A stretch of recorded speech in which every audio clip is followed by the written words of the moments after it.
Chapter 25. Today I noticed, near the column opposite Maharshi's couch, 2 wooden boxes covered with colored Indian rugs. 2 men dressed in North Indian fashion were sitting near them.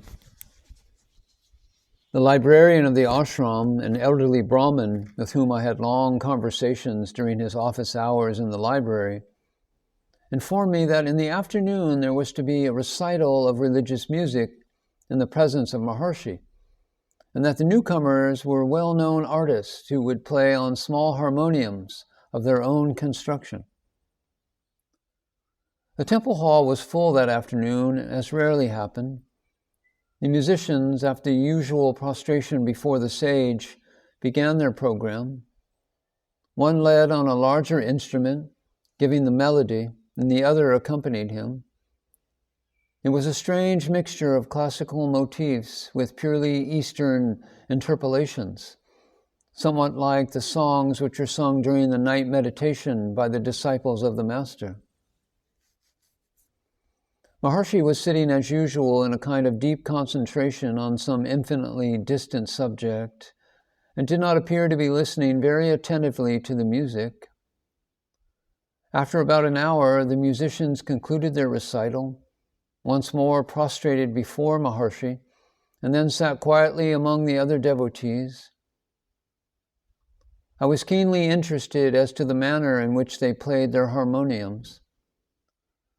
The first one hardly seemed to touch the keys, while his companion appeared to move his fingers above the box, which apparently did not have any keys at all.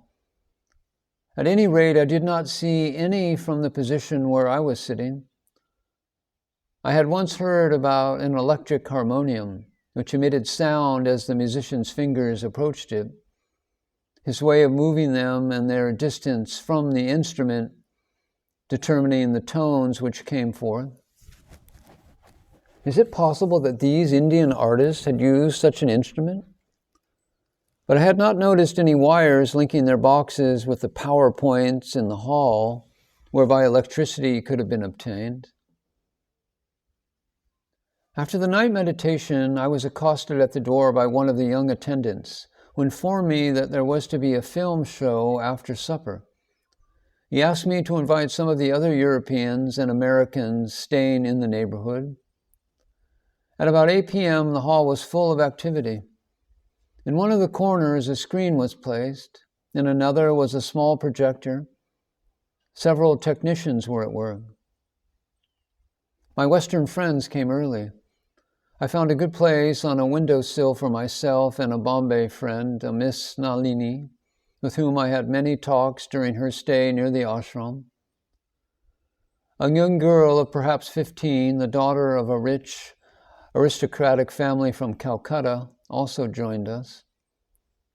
I noticed the presence of the official hierarchy of the town of Tiruvannamalai, the superintendent of police, a giant in khaki uniform, the district medical officer, and several advocates and judges of the local courts. After some adjustments, the show began. The films were concerned with Maharshi's life and showed him in many different scenes, climbing the sacred hill of Arunachala, walking in the ashram compound, or taking part in some of its festivities. The films, chiefly colored, were quite good, the figure of the saint being in natural and vivid colors.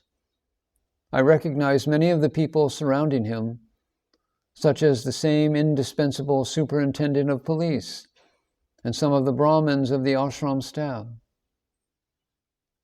A group of Indian scouts were also seen taking meals in the Maharshi's presence.